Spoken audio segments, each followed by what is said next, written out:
நாளைக்கான வீடியோக்கான ஒரு ப்ரோமோ தாங்க வந்திருக்கு. ப்ரோமோ வந்து சூப்பரா இருந்துச்சு அப்படின்னு தாங்க சொல்லணும். நம்ம அழகர் இருக்கார்ல, அழகர் வந்து அதிரடியா ஒரு முடிவு எடுத்திருக்காரு அப்படின்னு தாங்க சொல்லணும். அதெல்லாம் பார்க்குறக்கும் சேனலை மட்டும் மறக்காம லைக் அண்ட் சப்ஸ்கிரைப் மட்டும் பண்ணிருங்க.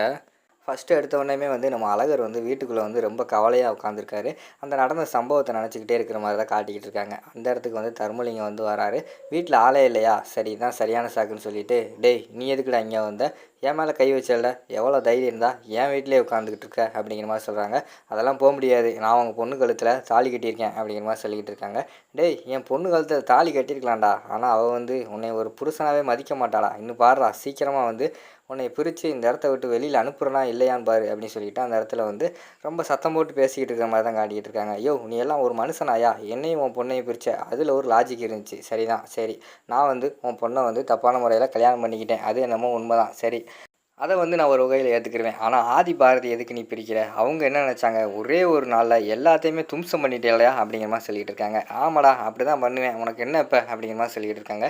யோ நீயும் ஒரு பொண்ணை வந்து பெற்றிருக்கையில், அவளையும் வளர்த்துருக்கையில், அது மாதிரி தான்யா அந்த தமிழ் பிள்ளையோட வாழ்க்கையை பார்த்தியாயா, அவளை நினச்சாவது நீ மனசு தெரிஞ்சிருக்க வேண்டாமா, அந்த பொண்ணு என்ன செய்யும், அவங்க ரெண்டு பேரும் சண்டை போட்டு இப்போ தான் அவங்க ரெண்டு பேரும் சேரணும்னு நினச்சிட்டு அவங்களே சேரணும்னு ஒரு முடிவு எடுத்திருக்காங்க. அந்த நேரத்தில் போய் இப்படி அவங்க ரெண்டு பேர்த்த பிரிக்கலையா, அந்த தமிழ் பிள்ளை பாவம்லாம் உன்னை சும்மாவே விடாதியா அப்படிங்கிற மாதிரி சொல்லிகிட்டு இருக்காங்க.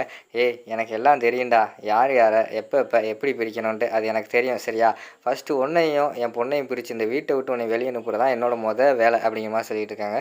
யோ அதெல்லாம் உன்னால் பண்ண முடியாதியா, என்னையா பண்ண போகிற அப்படின்னு சொல்லிகிட்டு இருக்காங்க. அந்த நேரத்தில் வந்து அங்கிட்டிருந்து பிருந்தா வந்து வந்துடுறாங்க. அந்த நேரத்தில் வந்து தர்மலிங்கம் வந்து ஆமாடா ஆதியும் பாரி நான் தாண்டா பிளான் போட்டு தாண்டா பிரித்தேன் அப்படிங்கிற மாதிரிட்டு சொல்லிக்கிட்டு இருக்காங்க. டக்குன்னு பார்த்தா பிருந்தா வந்துடுறாங்க. பிருந்தா வந்து பார்த்தோன்னே பயங்கரமான ஷாக் ஆகிடுது. என்னது அப்பா தான் இந்த பிரச்சனைக்கெல்லாம் காலமா அப்படின்னு சொல்லிட்டு அவங்க யோசிக்க ஆரம்பிச்சிடுறாங்க. உடனே தர்மலிங்கம் வந்து பேச்சை மாற்றிடுறாரு. அப்படி நீ நினச்சிக்கிட்டு தாடா என்கிட்ட வந்து சண்டை போட்டுக்கிட்டு இருக்க, நான்லாம் அப்படி நினைப்பேனாடா, அது வந்து என் பொண்ணு மாதிரிடா அப்படிங்கிற மாதிரி சொல்லிட்டு அந்த இடத்துல அப்படியே பிளேட்டை மாற்றி வேறு மாதிரி பேச ஆரம்பிச்சிடுறாரு.